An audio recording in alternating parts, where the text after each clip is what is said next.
신약성경 에베소서 4장 12절 말씀입니다.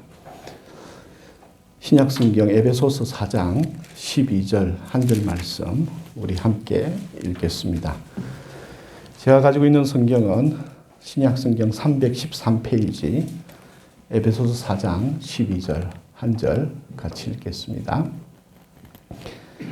시작. 이는 성도를 온전하게 하여 봉사의 일을 하게 하며 그리스도의 몸을 세우려 하심이라. 아멘. 예. 오늘부터 고난주간이 시작됩니다. 예수 그리스도께서 인간의 몸을 입고 이 땅에 오신 이유를 좀 더 깊이 묵상하는 한 주가 되시기를 바랍니다. 또한 지난날의 삶과 현재의 삶, 그리고 남아있는 삶에 대해 한 번 더 깊이 묵상하고 성찰하는 시간이 되었으면 좋겠습니다. 그리고 더 깊은 주님과의 만남이 있는 시간들이 되시기를 주님의 이름으로 축복합니다. 예수님께서 왜 이 땅에 오셨을까요? 여러 가지 이유가 있을 것입니다. 그러나 우리는 이미 정답은 알고 있습니다. 우리의 죄를 구원하시기, 죄로부터 우리를 구원하시기 위함입니다. 그럼에도 우리의 삶 속에서 죄로부터 구원받는다는 것, 참 많은 복잡함이 있음을 보게 됩니다. 그 대표적인 것을 성경에서는 교만이라 일컫고 있습니다. 즉, 이 세상의 모든 것이, 우리 자신을 포함하여 모든 것의 주인은 하나님임에도 불구하고 우리는 하나님을 젖혀놓고 이 세상과 자기의 인생을 자기가 주인 되어 살려고 하는 교만한 모습들을 말하고 있는 것이죠. 또한 이 자기 자신이 주인이 되어 있는 삶은 결국 자기 자신만을 위해 살기 때문에 그 정상으로 나타나는 것이 우리의 삶 속에 욕심은 있되 사랑이 없다는 것을 발견하게 되죠. 성경은 좀 단순하게 말합니다. 과학적으로 접근하면 우리 삶 속에 질병과 고통과 고난이 왜 왔을까 좀 복잡해지지만, 그러나 성경의 원리를 따라 조금 단순화시켜서 말씀드리면 이 모든 것은 죄로 말미암아 시작되었다라고 이야기합니다. 다시 말하면 우리 인간이라는 것은 누구인가라는 것을 참 곰곰이 살펴봐야 될 것 같아요. 오늘 이 시대에 교회를 다니는 많은 성도님들이나 또 많은 책들을 보면 인간을 이렇게 표현합니다. 뭐냐면 영혼을 가진 육체다라고 정의를 한 것을 종종 보게 됩니다. 그러나 저는 이걸 조금 한 번 더 거꾸로 뒤집어서 생각해 보기를 권면합니다. 영혼을 가진 육체가 아니라 육체를 경험하는 영혼일지도 모르겠습니다. 우리의 정의가 육체의 근거에서 인간을 정의하고 있는가? 아니면 영혼을 근거해서 인간을 정의하고 있는가? 말장난인 것 같지만 사실은 이 말장난 속에 어느 것을 선택하느냐에 따라 그 사람의 인생의 방향이 달라지게 됩니다. 영혼을 가진 육체라고 생각하면 영적인 삶을 인정은 하되 그가 육을 향하여 달려가게 되어 있습니다. 그런가 하면 육체를 경험하는 영혼이라고 전제한다면 우리는 이 세상을 경험하되 영혼을 향하여 달려가게 된다라는 것이죠. 저는 성경이 말하고 있는 이 내용에서 우리가 기억해야 될 것, 나의 정체성은 이 몸과 이 현실과 이 육체가 아니라 영혼에 있음을 다시 한 번 더 확고히 하는 시간이 되시길 바랍니다. 우리 자신은 눈에 보이는 이 지구가 우리의 삶의 터전이 아닙니다. 내게 벌어지는 이 세상의 현실이 나의 궁극적인 의미가 아니라는 사실이죠. 그래서 다시 한 번 더 우리가 매주일마다 이렇게 와서 예배를 드리고 여러분이 또한 가정에 돌아가셔서 시간마다 말씀을 읽고 기도할 때에 나 자신이 영혼임을 한 번 더 인식하면서 그 모든 시간들을 시작하셨으면 좋겠습니다. 사실 뉴스를 보면 지금 참 복잡하고 힘든 것을 보게 됩니다. 그 중에 대표적인 것, 제가 깜짝 놀라고 조금 마음이 충격적으로 아직도 남아있는데, 구미에 있는 한 엄마가 아이를 유기하고 살해하였습니다. 참, 그리고 일반적으로 생각하면 그 무엇보다도 진한 것이 모성애다라고 학교에서 배웠고 그렇게 알고 있었는데, 이 시대는 이 엄마가 누구인지도 모르는, 서로가 다 엄마와 그 딸이 유기된 그 아이, 죽은 아이를 서로가 내 딸이 아니라고 하는 이러한 어처구니 없는 이런 유전자 검사를 하면 분명히 이야기를 하는, 물론 그 속에는 아주 복잡한 이야기들이 들어있는 걸로 알고 있습니다. 그런가 하면 지금 미얀마라는 이 국가에서는 심각한 일들이 벌어지고 있습니다. 정말 과거 우리의 시대와 같이 군사 쿠데타가 일어나게 되고, 또한 우리가 아픔으로 기억하고 있는 이 5.18의 그 사건과 같은 그러한 일들이 지금 미얀마 군부를 통하여 일어나고 있습니다. 그런가 하면 또 지금 이 코로나19가 이상하게 와전이 되어가지고 지금 미국과 유럽에서는 유색인종, 특히 아시안에 대한 혐오가 불길같이 일어나고, 애틀란타에서는 그냥 이유 없이 이 유색인, 아시아인, 우리 한국 사람이죠, 총기로 또 사고를 일으키는 것을 보게 되죠. 그런가 하면 지금 중국에서는 또 위구르인들에 대한 탄압이 자행되고 있습니다. 자, 이러한 모든 것들이 왜 일어나게 될까요? 물론 여러 가지 이유들을 들고 또 여러 가지 근거들을 살펴볼 수는 있겠으나, 그것을 하나의 단순화시켜서 하나의 정점을 모은다면 모두가 다 자기 중심이라는 것에서 시작하는 것입니다. 나와 너를 가르는, 즉 자기 중심이라는 것은 나와 타자를 갈라놓고 상대를 대상으로 바라보면서 이용하는 것, 자기 이익과 자기의 목적과 자기의 만족만을 위해서 모든 것들이 상대화되는 것, 이것이 바로 자기 중심의 죄악이다라는 것이죠. 그런가 하면 지금 아마존이 몸살을 앓고 있다고 합니다. 지구의 허파라고 불리는 아마존이 지금 심각한 훼손 중에 있고 계속해서 훼손당하고 있답니다. 사람과 사람 사이에서 자기와 타자를 갈라놓고 분리시켜서 상대를 대상화하는 것을 넘어서 자연 또한 우리 하나님께서 우리에게 주신 삶의 동반자가 아니라 이용과 착취의 대상으로 바라보면서 무분별하게 자신들의 욕심과 목적만을 달성하기 위해서 이용하고 훼손하는 일들이 자행되고 있는 것이죠. 지금 이 작은 강단에서 이런 말을 한다고 세상이 지금 당장 바뀌지는 않을 것입니다. 그럼에도 불구하고 저는 여러분 한 사람 한 사람이 또한 이 자리에 모여 있지만 외적으로는 키가 160이든 180이든 그 모양을 갖고 있는 그 너머에 여러분의 삶의 마음 속에 우리가 드린 기도 속에 능력이 있음을 믿고 있기에 우리가 먼저 이러한 것에 대해서 새로운 마음가짐을 가지고 우리가 이 세상을 위해 내 삶을 바르게 채워갈 것을 당부드리고 싶습니다. 우리가 지금 여기에 살아야 될 이유가 무엇입니까? 오늘 에베소서 말씀에서는 앞절의 내용은 교회에 각각의 직분을 주셨음에 대해서 이야기하고 있습니다. 왜 교회에 하나님께서는 직분을 주셨을까?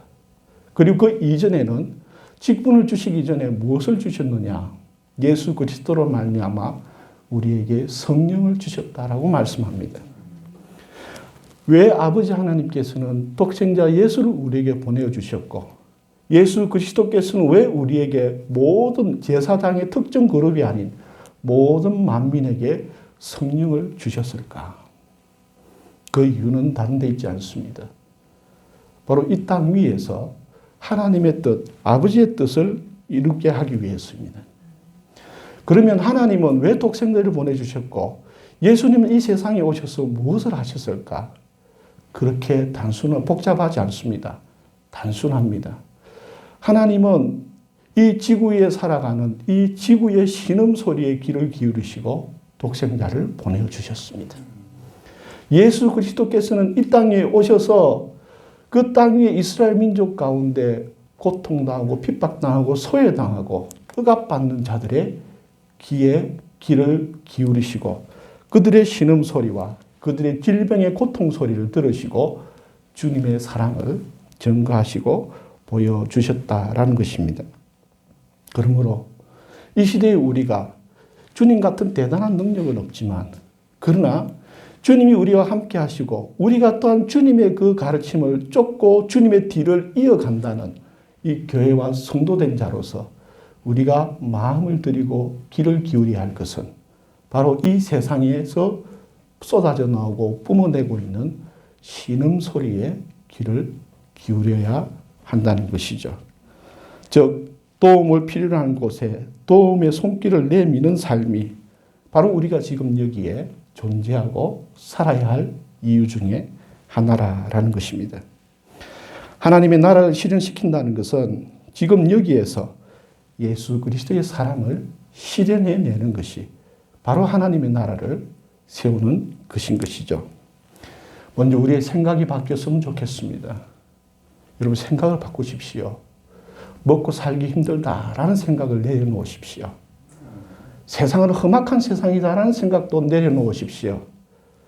우리가 먼저 주 예수 그리스도를 믿는다면 주님이 우리와 함께 하심을 믿으십시오. 어떤 일을 만나든 무슨 상황을 보든 주님이 나와 함께 하신다는 생각을 잊어버리지 마십시오. 그리고 주님이 나와 함께 하신다는 그 생각을 품고 이 땅 위에 들리는 신음소리를 외면하지 마십시오. 여러분, 이 여리고를 가던 그 길목에서 제사장과 바리새인이 강도 만난 자를 쳐다보고 안식이다라는 이유로 다 핑계대고 가버립니다. 우리가 지금 참된 그리스도인이 된다는 것은 겉으로 멀쩡하고 겉으로 이렇게 세련되어 보이는 그러한 종교인이 되는 것이 아닙니다. 그리스도인이 된다는 것은 예수 그리스도께서 이 땅 위에 죽어가는 자들과 소외된 자들과 약자들과 인정받지 못하는 자들이 동일하게 하나님의 자녀임을 말씀하시면서 그들을 돌보아주고 치유해 주었던 것처럼 우리가 그리스도인이 된다는 것은 이 땅에 도움을 필요로 하는 자들, 사랑의 손길을 필요로 하는 자들, 위로를 필요로 하는 자들의 그들의 이웃이 되는 것이 그리스도인 되는 것임을 우리가 기억해야 하는 것이죠. 여러분, 그러면 우리가 이제 알아야 될 것이 무엇이냐?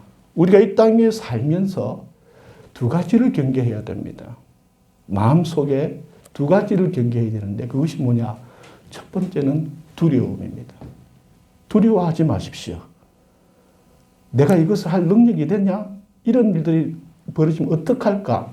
막연한 두려움을 내려놓고 그 삶의 현재의 자리에서 주님의 뜻을 실천하는 자들이 되기를 바랍니다. 그리고 두 번째로는 탐욕을 내려놓으셔야 됩니다. 우리가 어떤 일을 결정하고 선택할 때에 이것이 나에게 도움이 될까 손해가 될까라는 기준으로 선택을 하지 마시고 이것이 주님의 뜻에 합당한가라는 기준을 가지고 선택하시기를 바랍니다. 진리의 말씀에 부합되는 것인가? 여러분, 우리가 자본주의 시대를 살고 있다 보니까 우리의 삶의 기준이 참 많이 왜곡되어 있는데 그 중에 하나가 뭐냐면 선택의 기준이 이게 손해냐 이익이냐 이 기준이 되어버렸어요. 아닙니다. 주님께서 우리를 도우실 것입니다. 세상 사람들이 볼 때에는 손해되는 짓을 선택한다 할지라도 주님이 보시기에 그것이 사랑하는 것이고 선을 행하는 것이고 하나님 나라를 세우는 것이고 생명을 살리는 것이고 하나님의 뜻을 이루는 것이라면 그것을 믿음으로 선택하십시오. 우리가 씨앗은 심지만 그것을 자라게 하시고 열매 맺게 하시는 분은 주님이신 것처럼 우리가 믿음의 씨앗을 뿌리고 사랑의 씨앗을 뿌리고 순종의 씨앗을 뿌렸다면 주님이 반드시 우리를 되게 하실 것입니다. 될 일은 반드시 됩니다. 단 우리가 여기에서 쓸데없는 세상적인 관점으로 될까 안 될까라는 의심을 품는다든지 이것을 하게 되면 나에게 돌아올 불이익은 없을까라는 염려와 두려움에 앞서진다면 그 일은 되지 않을 것입니다. 그러나 주님이 살아계심을 믿는다면 주님의 말씀을 따라가 보십시오. 반드시 우리의 삶 속에 하나님은 함께 하심을 드러내실 것입니다. 오래전에 스카몬이라는 분이 보리수 나무 아래에서 이렇게 자신을 돌아보고 그리고 참 삶의 의미와 진리를 구하다가 깨달으면서 첫마디로 내뱉은 말이 이 말입니다. 천상천하 유아독전. 예, 아주 교만한 말인 것 같지요. 천상천하 유아독전. 이것을 그동안에 인간적인 관점과 이 속세적 관점에서 이것을 해석해가지고 그러니까 부처가 최고 높고 자기 자신이 최고 높고 나머지는 다 아무것도 아니다라는 이런 식의 해석을 해왔습니다. 그러나 제가 많이 여기에서 공부를 해보니 그런 뜻이 아니더라고요.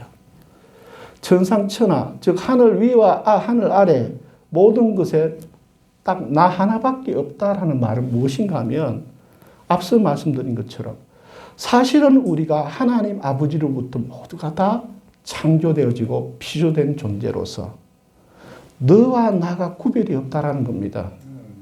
하늘이든 땅이든 구별이 없다라는 것입니다. 자연과 인간이 구별되지 않고 모든 것이 하나님 한 분으로부터 나왔기 때문에 우리 모두는 다 하나다. 우리 자신이다라는 뜻입니다.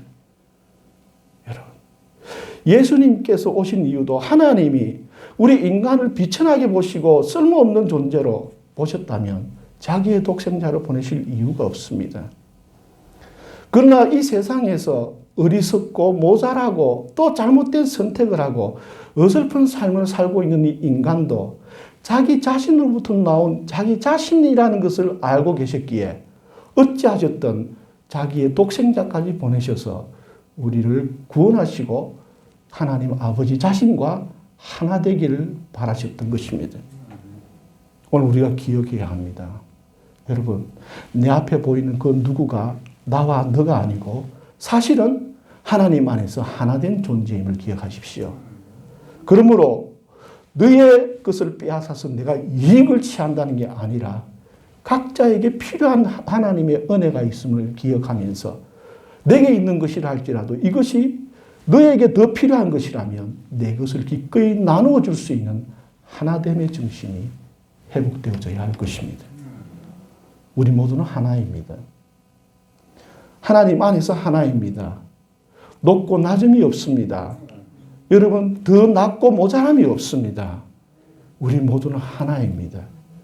그러기에 내 호주머니에 들어있는 것이 잉여로서 그냥 남아있는 것인데 어느 누구에게는 소중한 것이 될 수 있다면 기꺼이 내 호주머니에 있는 것을 끄집어내어 소중한 그 사람에게 소중한 것이 되도록 나누고 섬기고 함께하는 이러한 가치관의 삶이 하나님이 우리에게 이루시고자 하는 가치관이었던 것입니다. 오늘 우리는 분리된 관점을 버리시길 바랍니다. 왜 고난과 고통이 오느냐? 사실은 하나님이 주신 이 마음과 이 생각을 따라 살게 되면 고난과 고통은 필요 없습니다. 남이 더 많이 가졌고 남이 더 빨리 승진한다고 하여 우리 마음에 불편함과 질투가 일어날 이유도 없습니다. 각자에게 주신 그 은혜 속에 우리가 나의 삶을 살아간다면 하나님께서는 작은 자여 네가 작은 일에 충성하였으나 내게 큰 것으로 주시는 그 하나님이 우리를 찾아 만나 주실 것이기 때문입니다. 여러분, 그리고 여러분이 이제 고민합니다. 내가 이것을 하게 되면 실패할까? 두려워하지 마십시오. 여러분, 이미 에디슨이 이야기했듯이 성공은 무엇을 통해 이루어지느냐? 실패가 쌓여서 이루어지는 것이 성공입니다. 그래서 실패는 성공의 어머니다라고 이야기했습니다.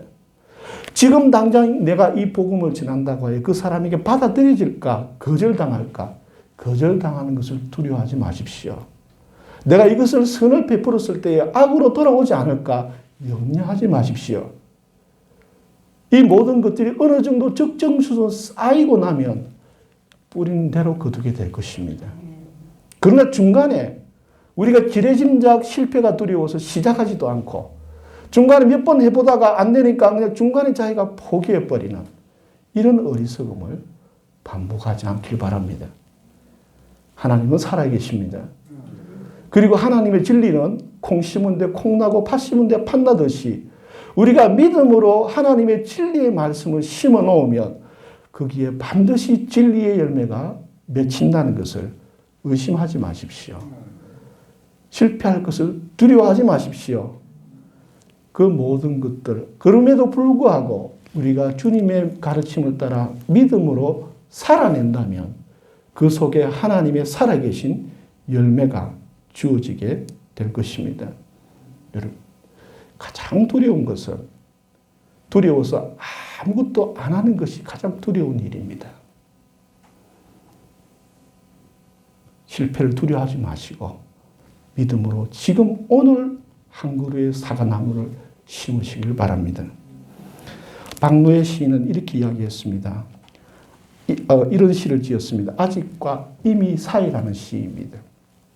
아직 절망할 때 이미를 보아 문제 속에 들어있는 답안처럼 거울 속에 들어찬 햇봄처럼 현실 속에 이미 와 있는 미래를 아직 오지 않는 좋은 세상에 절망할 때 우리 속에 이미 와 있는 좋은 삶들을 보아 아직 피지 않는 꽃들을 보기 위해 먼저 허리 숙여 흙과 뿌리를 보살피듯 우리 곁에 이미를 품고 길러야 한다라고 이야기합니다.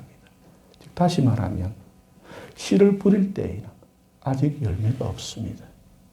그래서 아직과 이미 사이라는 아주 이 중요한 철학적 개념을 담아서 씨를 뿌릴 때에는 아직 열매는 없습니다.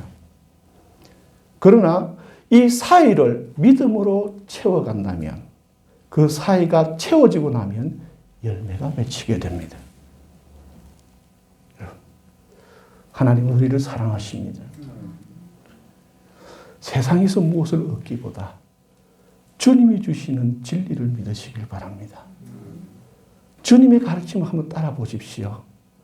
비록 그것이 시간이 걸린다 할지라도 주님은 반드시 우리를 사랑하시는 증거를 우리가 주님을 믿고 쫓아가기만 하면 주님은 우리를 실망시키지 않을 것입니다. 요한복음 12장 24절 말씀에 하늘의 미랄이라는 이야기가 나옵니다. 여러분, 하늘의 미랄을 심어 보십시오. 또한 우리 삶 속에서 때로는 하늘의 미랄이 한번 되어 보시기를 바랍니다. 하루에 한번 하늘의 미랄이 되어 보시기를 바랍니다. 누군가에게 도움이 필요한 것을 보면 그 사람을 하루에 한번 도와주십시오. 누군가가 위로가 필요하다면 그 사람에게 한번 위로자가 되어 보십시오. 누군가가 사랑을 필요로 한다면 하루에 한번 그 사람에게 사랑을 전달해 보시길 바랍니다. 강도 만난 이웃을 외면하는 제사장과 바리새인과 같은 거룩한 종교인이 되지 마시고 사마리아인과 같은 이웃이 되는 교회가 되기를 꿈꾸어 봅니다. 6월절이라는 것, 오늘 우리가 고난주간이지만 유대절기로는 6월절에 해당합니다. 유대인들의 원력으로 첫 번째 달이 바로 6월절이 1월달입니다. 그래서 6월절이 끝나면 봄이 시작된 것입니다. 그리스도인의 원력으로 봄은 부활절입니다. 부활은 죽은 자만이 경험할 수 있는 축복입니다. 죽음은 유쾌한 경험은 아닙니다. 그러나 우리가 이 죽음을 받아들일 때에 부활을 경험할 수 있습니다. 옛자를 죽여보십시다. 옛 습관을 죽여보십시다.